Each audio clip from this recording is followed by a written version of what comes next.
My future brother-in-law jizzed on my wedding dress and said that I am a low-level woman for being angry about what he did. Now, he is uninvited from our lives. So today I went out to do some Christmas shopping with my sister. I live with my fiancé James, so he was at home for the day. He works in healthcare, so he works 12 hours a day for 4 days, then gets 4 days off, then 12 hours at night for 4 days, and so on. Today was one of his days off, so his brother Dan visited and they spent the day together. I got home at about 8 p.m. after having dinner with my sister and getting all of our Christmas shopping done. My Uncle Ray is a tailor, so he's been adjusting my dress, and he sent it back to me while I was out. James and I aren't really the traditional type, so he was at home to accept the dress from Ray and check it was okay. I really thought everything was fine, because James texted me when Ray visited, and he sent me a picture of it. We were both really excited. When I got home, however, Dan had left and James was slightly tipsy. I decided to try it on to check that it was fitted properly. I unzipped the bag, looked at it, and found a weird mark on the chest piece. The top part is a corset-style thing, and there's a crusty stain across it. I've seen my fair share of semen. I know what it is. I don't know whose it was. I'm not sure if I even care.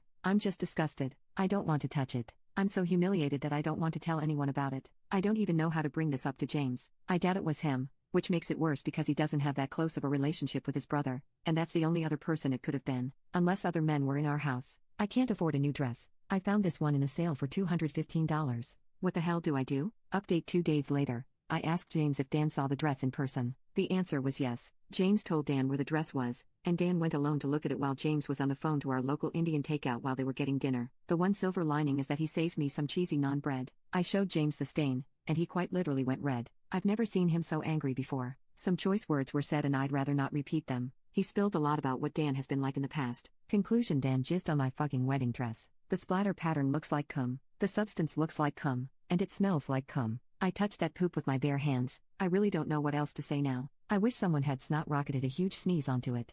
I wish Uncle Ray had accidentally squirted mayo onto it while making his lunch. But I seriously don't think I can wear this dress now. It's absolutely beautiful and it was perfect and I felt so goddamn pretty. I was so pleased about the bargain I'd found, but Dan jizzed on it. A whole conversation happened between me and James that I'm too exhausted to remember and repeat, so I'll sum it up. He's furious and I'm furious. I don't even know if a wedding is happening anymore. Basically, James told me that the way Dan spoke about the women he'd been chatting to was abhorrent. There are 4 of them at the moment, and he's leading them all on because he wants to get laid. He said that he's in peak physical condition, he's conventionally attractive, and he's got a good job, so women should be fighting each other to get with him. He feels entitled to the affection of attractive women, including me. I feel like I'm going to hurl just typing that. I met this idiot when he was 14. I won't lie. Dan's in great shape. He has defined abs and trains every single day without fail. But that kind of body and that kind of lifestyle just isn't what I'm attracted to. I'd rather eat good food and play video games, if I'm honest. Apparently Dan is incredibly jealous that James managed to date someone like Callie. Me, lol. I've always had a grossly effective metabolism.